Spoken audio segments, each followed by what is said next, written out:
Город Мариуполь блокирован со всех сторон. Russians have entered the city. The war has begun, and we have to tell its story. It's the story of Russia's brutal crushing of Mariupol in Ukraine. The Lithuanian filmmaker Mstyslav was killed making it. 20 Days in Mariupol, an Oscar-winning documentary, was screened in the European Parliament to raise awareness and resolve to keep up the fight. This is painful to watch, but it must be painful to watch. Watch and learn, says Mariupol's mayor Vadym Boychenko to members of the European Parliament. Кожен європарламентар має вийти на вулицю і роздивитися навколо себе. Тобто, що він бачить? Він бачить будівлі, а в Маріуполі кожної другої будівлі більше не існує. Це військові злочини, які відбулися на території України. І це невеличка частка, це 5% тої трагедії, яку ми побачили в фільмі. The EPP Group's Sandra Kalniete of Latvia welcomed the cross-party support for Ukraine at the screening.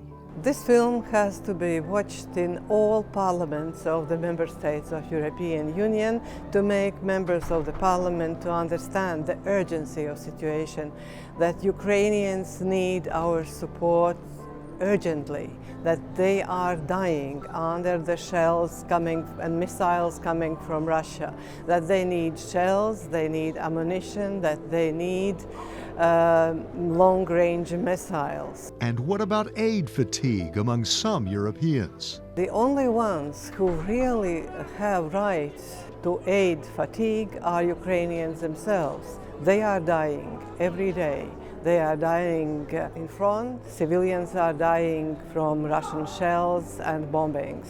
Pulitzer Prize-winning journalist Mstyslav Chernov directed and narrated the film. He came with a message. Ukraine is not a political bargaining chip. Ukraine is a place where human tragedies are now unfolding and civilians are being attacked, and that civilians are those who are suffering. So they need help. My brain will desperately want to forget all this, but the camera will not let it happen. I'm as a father always get impacted by remembering children who have died in Mariupol. So there is so much more tragedies happened beyond what the camera can capture and beyond what happened in Mariupol. But it's also, there is a moment of hope, there is a moment of birth, and that child survived. And what inspires me is the unity that you see in people who are surviving.